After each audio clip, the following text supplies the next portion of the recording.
Hello friends, वेदना stories में आपका स्वागत है। मेरी आज की कहानी है प्रायश्चित।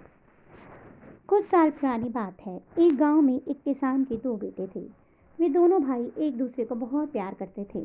जब दोनों बेटे भी बड़े होकर अपने पिता की तरह ही किसान बनकर मेहनत से खेती करने लगे तो किसान की समृद्धि दिनों दिन बढ़ने लगी। दोनों बेटों की शादी होने के बाद किसान को लगने लगा कि अब उसकी जिंदगी स्थिर और सुखी हो गई है। लेकिन समय ने उसे एक नई चुनौती दी जब उसके बड़े बेटे की तबीयत अचानक बिगड़ने लगी। छोटे भाई ने अपने बड़े भाई का इलाज करवाने की पूरी कोशिश की। उसने गांव के आसपास के वैद्यों से परामर्श लिया, लेकिन बड़े भाई की तबीयत में कोई सुधार नहीं हुआ। धीरे धीरे उसकी हालत और भी बिगड़ती चली गई, जिससे इलाज का खर्च भी बढ़ने लगा। भाई की बीमारी और इलाज से कोई फायदा ना होने से छोटा भाई उदास और निराश हो चला था। बीमारी के इलाज में सबसे व्यस्त रहने से खेती से होने वाली आमदनी में भी भारी कमी हो गई थी। घर में रखे बचत के पैसे भी अब समाप्त हो रहे थे। धीरे धीरे छोटे भाई के मन की चिंता ने बड़े भाई के लिए एक कड़वाहट का रूप ले लिया। एक दिन उसने अपनी पत्नी से सलाह मशवरा करते हुए कहा, अब भैया की बीमारी ठीक कराने में तो घर की माली हालत खस्ता हो चुकी है। खेती भी कुछ आमदनी दे नहीं रही है। यदि ऐसा ही चलता रहा तो भूखे पेट रहने की स्थिति आ जाएगी। इससे तो यही अच्छा रहता कि भैया स्वर्ग ही जाकर सुखी हो जाएं और हमें हमारी हालत पर छोड़ दें। तभी उनके इलाज के लिए घर में रखे बचे पैसे बच पाएंगे, अन्यथा तो दूसरों के सामने हाथ फैलाना पड़ेगा। उसकी पत्नी ने उसका साथ देते हुए कहा, क्यों न किसी वैद्य से बात करके उन्हें ऐसा जहर दे दिया जाए कि किसी को शक भी ना हो और उनकी मौत को बीमारी के कारण मान लिया जाए। छोटे भाई को यह उपाय उचित लगा तो उसने एक वैद्य से संपर्क किया। वैद्य को भारी लालच देकर उसने सहमत भी कर लिया। लालची वैद्य ने उसके इस प्रस्ताव को स्वीकार कर लिया और बड़े भाई को जहर दे दिया।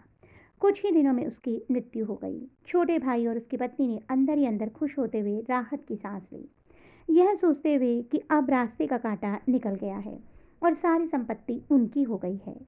बड़े भाई का अंतिम संस्कार कर दिया गया और समय बीतता चला गया। बूढ़ा किसान और उसकी पत्नी भी एक दिन स्वर्गवासी हो गए।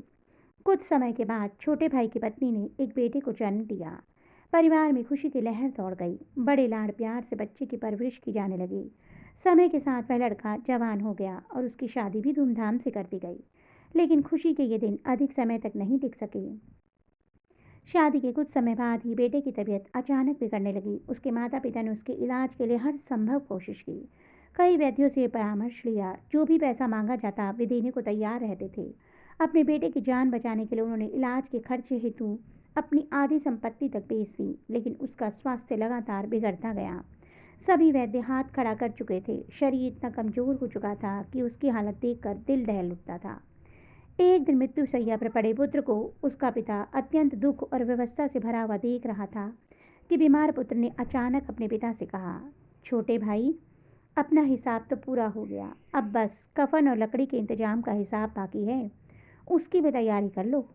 पिता ने सोचा कि उसका बेटा बीमारी के कारण बड़बड़ा रहा है। वह बोला, बेटा, मैं तेरा बाप हूँ, भाई नहीं। पुत्र ने भावशून्य स्वर में कहा, पिताजी, मैं आपका वही भाई हूँ जिसे आपने जहर देकर मरवा दिया था।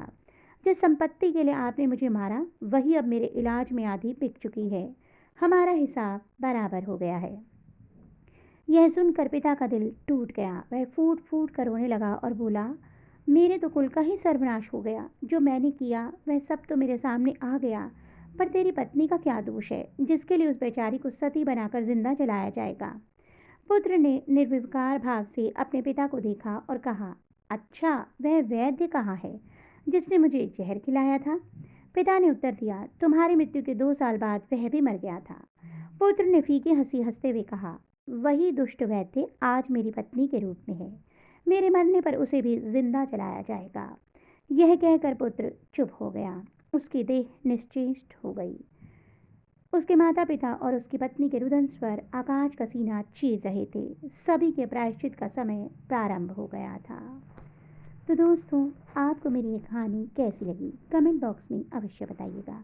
यदि कहानी अच्छी लगी हो तो कहानी को लाइक करना मत भूलिएगा। जल्दी ही ऐसी अन्य रोचक कथाओं के साथ आपको मिलूंगी। तब तक के लिए बाय बाय।